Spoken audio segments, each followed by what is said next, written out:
Hi everyone. दोस्तों, last video में हम लोगों ने अफ्रीका महाद्वीप की प्रमुख नदियों के विषय में जाना। इस वीडियो में हम लोग उत्तरी अमेरिका की प्रमुख नदियां और उनकी स्थिति के बारे में जानेंगे। तो चलिए स्टार्ट करते हैं। उत्तरी अमेरिका में कई महत्वपूर्ण नदियां हैं जो महाद्वीप की भूगोल और संस्कृति में एक अहम भूमिका निभाती हैं। यहाँ कुछ प्रमुख नदियों और उनकी स्थिति के बारे में बताया गया है। सबसे पहले मिसिसिपी और मिजोरी नदी।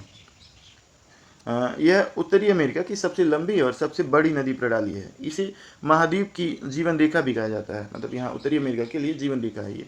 यह नदी प्रणाली एक विशाल जल निकासी बेसिन का निर्माण करती है जो लगभग 31 अमेरिकी राज्यों को कवर करता है। ये जो है ना, एक बड़ा बेसिन तैयार करती है।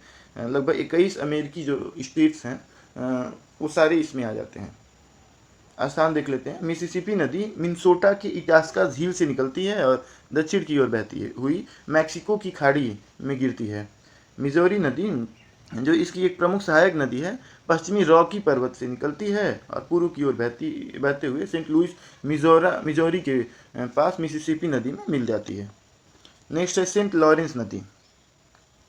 यह उत्तरी अमेरिका की एक महत्वपूर्ण नदी है जो ग्रेट लेक्स को अटलांटिक महासागर से जोड़ती है। यह एक प्रमुख शिपिंग मार्ग है। मतलब वो जो पानी का जो जहाज चलता है वो उस तरह का है। कनाडा और अमेरिका के बीच की सीमा का एक हिस्सा बनाती है जो सेंट लॉरेंस है। यह ओंटारियो झील से निकलती है और पूर्व की ओर बहते हुए सेंट लॉरेंस की खाड़ी में गिरती है। इसका अधिकांश भाग कनाडा के क्यूबेक प्रांत में स्थित है। नेक्स्ट है मैकेंजी नदी। यह कनाडा की सबसे लंबी नदी है और आर्कटिक महासागर में गिरने वाली उत्तरी अमेरिका की सबसे बड़ी नदी है।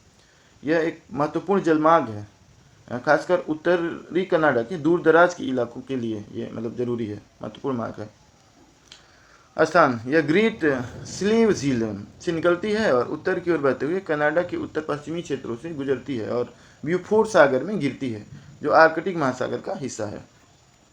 कोलंबिया नदी, यह उत्तरी अमेरिका के प्रशांत उत्तर पश्चिम क्षेत्र की सबसे बड़ी नदी है। यह पनबिजली उत्पादन के लिए विशेष रूप से महत्वपूर्ण है, जिस पर कई बड़े बांध बने हैं। यह कनाडा के ब्रिटिश कोलंबिया में रॉकी पर्वत से निकलती है और दक्षिण की ओर बहते हुए अमेरिका के वाशिंगटन और ओरेगन राज्यों के बीच की सीमा का एक हिस्सा बनाती है। अंत में यह प्रशांत महासागर में गिरती है। नेक्स्ट है यूकोन नदी।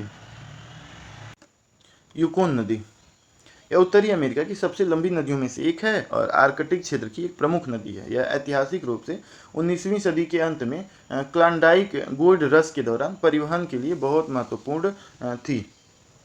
यह कनाडा के ब्रिटिश कोलंबिया से निकलती है और कनाडा के यूकोन क्षेत्र से होते हुए अलास्का में प्रवेश करती है। यह पश्चिम की ओर बहते हुए बेरिंग सागर में गिरती है। Thank you.